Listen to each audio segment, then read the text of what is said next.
Most folks think success in the NFL is just about raw talent and a little bit of luck. But if you've ever watched a season unravel, you know the uncomfortable truth. Brilliance can self-destruct when a coach refuses to evolve.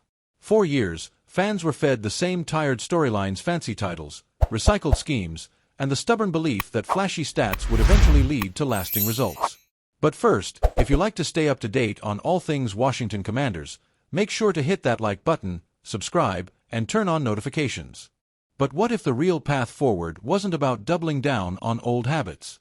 What if one man, previously written off as predictable, managed to reinvent everything you thought you knew about offensive football, and in the process, set up a young quarterback to do the unthinkable?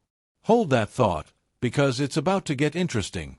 When Kliff Kingsbury first landed in Washington, plenty of fans rolled their eyes. They remembered his Arizona tenure, the frustrating losses, the friction with Kyler Murray, and the feeling that his so-called genius offense was just smoke and mirrors. Yet behind the scenes, something was shifting. Kingsbury knew he couldn't afford to be the same coach everyone had figured out. So he quietly began dismantling the stale playbook that had haunted him. Instead of clinging to what was familiar, he started reimagining an attack that could unleash the full potential of a rookie quarterback. Jayden Daniels was the fresh-faced phenom everyone was buzzing about, but Kingsbury understood that hype alone wouldn't sustain a winning season. So he made a critical decision that shocked even his own staff. He threw out years of rigid philosophy and introduced more motion, more unpredictability, and more freedom.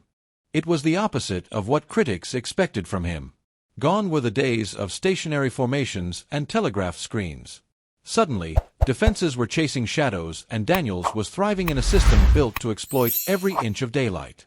Of course, skeptics were still waiting for the bottom to fall out.